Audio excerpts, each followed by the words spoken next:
पहाड़िया गांव के सरकारी अस्पताल में धर्म सिंह चिंतित खड़ा था। अम्मा, मुझे बेटा ही होगा ना? हाँ मेरे लाल, तुझे बेटा ही होगा, हमारे वंश का वारिस। मुबारक हो, आपको जुड़वा बच्चे हुए हैं। क्या?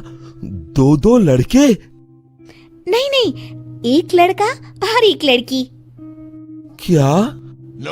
धर्म सिंह का सारा उल्लास धरा का धरा रह गया। अब उसे दूसरी चिंता सताने लगी, लड़की की शादी की। अम्मा, अब इतनी महंगाई में इस लड़की को कैसे पालू पोसूं? और इसकी शादी? बाप रे बाप। आपकी पत्नी आपको अंदर बुला रही है। कमरे के अंदर पद्मा के बगल में 2 बच्चे थे। देखिए जी, दोनों आप पर ही गए हैं। अब लड़का कौन सा है? ये रहा। धर्म सिंह ने अपने बेटे को उठाया और उसे चूमने लगा।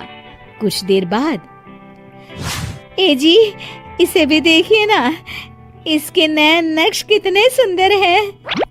हाँ हाँ, रहने दो। ये सुनकर बेचारी पद्मा का मुंह उतर गया। कुछ दिन बाद वे दोनों बच्चों को लेकर घर पहुंचे। धर्मा सिंह की मां ने सबकी नजर उतारी। पद्मा, मुझे तुमसे जरूरी बात करनी है।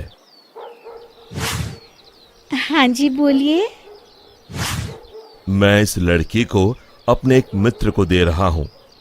अब से वही इसका पालन पोषण करेगा। लेकिन ये हमारी बेटी है।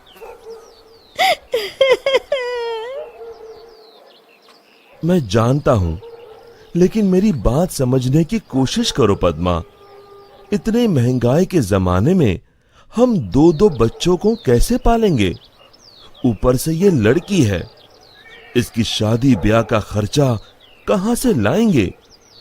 मेरा जो मित्र है, उसकी कोई संतान नहीं है।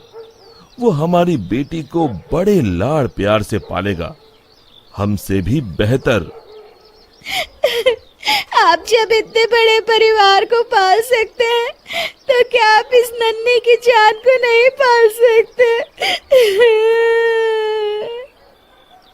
पद्मा, मेरी बात समझो। हमारी आर्थिक स्थिति बहुत खराब है, हम इसे नहीं पाल पाएंगे। लाओ, इसे मुझे दे दो। पद्मा अपनी बेटी को पकड़कर रोती रही और फिर धर्म सिंह के ज्यादा जिद पर उसने रोते हुए अपनी बेटी को धर्म सिंह के हवाले कर दी। धर्म सिंह ने अपनी बेटी अपने दोस्त की पत्नी को दे दी, जो बच्ची को पाकर फूले ना समाई। यह धर्म सिंह अपने बेटे को लाड़ करने लगा। धर्म सिंह अपने बेटे को चलना सिखा रहा था। ये देख पद्मा अपनी बेटी का सोचकर रोने लगी।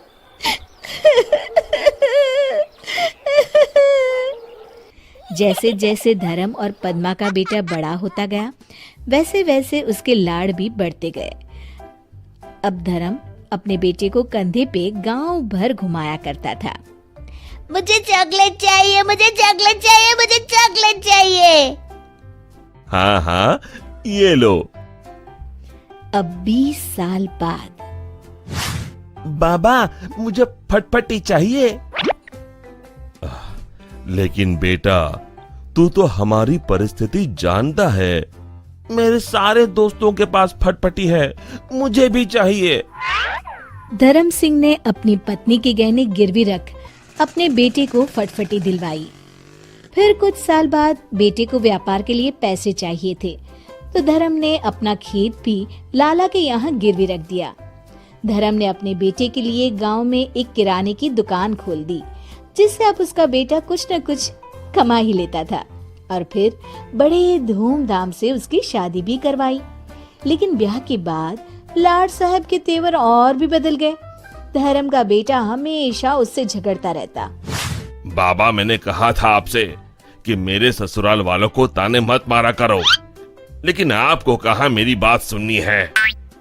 अरे बेटा, मैं तो बस समधी जी से मजाक कर रहा था। मजाक?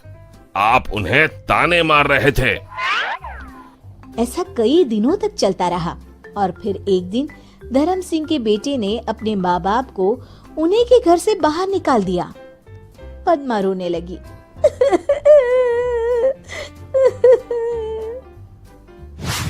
अरे बेटा, ये तू क्या कर रहा है? मैंने सोचा था तू मेरे बुढ़ापे का सहारा बनेगा। बेटा मेहनत करे और आप आराम से ठाट से रोटी तोड़े, ऊपर से दिन भर खिटखिट। मैं काम करूं या आपकी खिटखिट सुनते रहूं?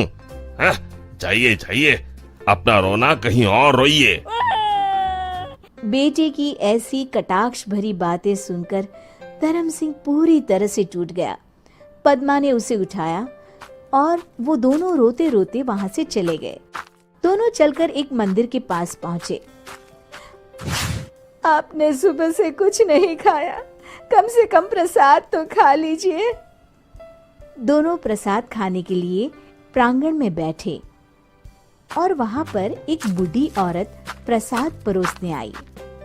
भाई साहब, आप? धर्म ने उस औरत की ओर देखा।